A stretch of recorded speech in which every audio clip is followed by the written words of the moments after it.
Well, the images out of Florida are staggering tonight. This is a live look at Fort Myers and Naples.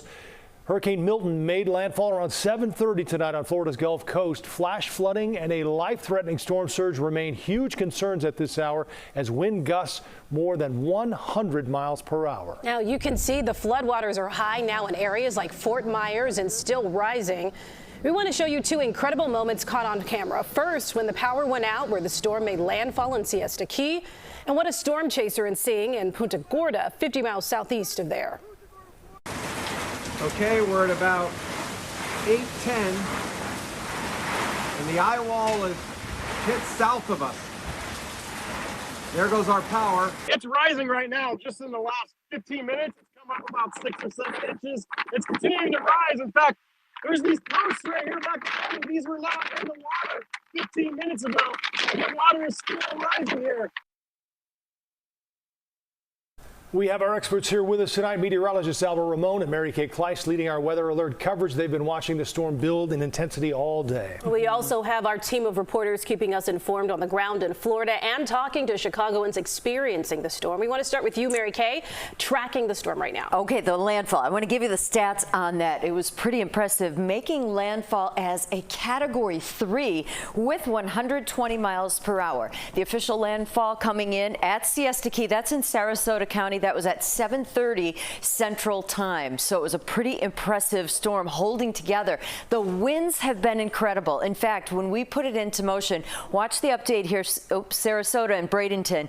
The wind plot taking it to 102 miles per hour at the last update there. 52 mile per hour winds now in Clearwater, 85 mile per hour winds in Tampa. The rainfall has been off the charts, especially in St. Petersburg and St. Pete Beach, where we've had 14.5 inches of rain, even 15 there, 10 near Bradenton, 11 closer to the water, even Lakewood Ranch inland, almost 5 inches of rain, and Sarasota, Bradenton, these are the spots that are dealing with that storm surge that we saw on the southern edge of this. But Tampa receiving 9 inches of rain so far, and there's still a lot of rain falling. So here are the current stats with a brand new advisory. Winds are still holding at 105 miles per hour. So Albert Ramon now has more from the Weather Center on what we can expect through the rest of the night with this hurricane. Yeah, Mary Kay, even though the eye now moving inland and moving away from the coast, we're still getting a ton of wind wrapping around and still impacting the Tampa, St. Pete area. This is some of the top wind gusts that we've had. Egmont Channel 105 miles per hour, Sarasota at 102, St. Petersburg within the last hour at 101 miles per hour, Venice, which is going to be south of landfall at 97 miles per hour, and Tampa, the international airport, at an 83 mile per hour wind gust. And the winds continue. There's a look at the Iowa where you see the most intense areas of rain. It's not just the wind threat, but it's also a flash flood threat. A flash flood emergency is in effect for the Tampa, St. Pete area. Portions of St. Pete have seen over a foot of rainfall, and now some of the strongest winds are approaching Orlando and Kissimmee as this system is moving off towards the east-northeast at around 16 miles per hour. So overnight it's rough here in central areas of Florida. By morning it's impacting the Space Coast, and then by tomorrow afternoon finally Category 1 Milton moves away, and it won't be until tomorrow evening that the winds settle down out of tropical storm strength.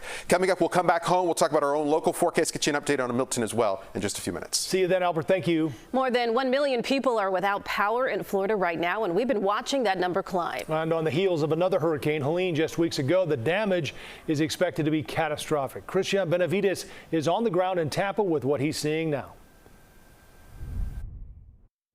Joe and Erica, conditions down here continue to deteriorate in the Tampa Bay area. This could be a storm for the record books, with landfall happening much earlier than originally forecast. Hurricane Milton made landfall on Florida's Gulf Coast Wednesday after officials and residents took precautions ahead of the potentially deadly storm. In Sarasota, ambulances lined up, ready to evacuate nursing homes. Milton still carries incredible destructiveness, can wipe out communities. In an address to the nation, President Biden said the federal government will work with Florida officials to help pump floodwater, restore power, and clear debris that can turn into deadly projectiles during heavy winds. I encourage people to look for safer shelter. Sometimes moving just a few miles can mean the difference between life and death. The Tampa area has not had a hurricane this powerful in more than a century. Officials are concerned for the potential of deadly storm surge and those hurricane force winds. It's moving toward the northeast at 17 miles per hour, and it will continue to move across central Florida throughout the night and into the early morning hours. As Milton approached, mandatory evacuation orders and warnings were issued to millions. We had to convince folks to get out of high rises, and that even if they were 7 stories up or more, then they were still at risk. I've never been like this close to like a big hurt. We're just gonna keep sheltered up in our hotel room. I mean, we brought books, we brought card games and stuff. Several major theme parks ceased operations and Orlando's airport closed ahead of Milton's landfall. The most recent advisory showed that the Tampa Bay area could see upwards of 9 feet of storm surge, but some of those communities on the barrier islands were decimated by 5 feet of storm surge from Hurricane Helene not 2 weeks ago. So officials are saying that this could be something that those communities haven't seen before in modern history. Back to you, Joe and Erica. Cristian, thank you very much. Meantime, in addition to all this, the National Weather Service confirmed at least 19 tornadoes hit central and southern Florida. 116 tornado warnings were issued. Eyewitnesses captured multiple tornadoes churning across the state ahead of Milton's landing tonight.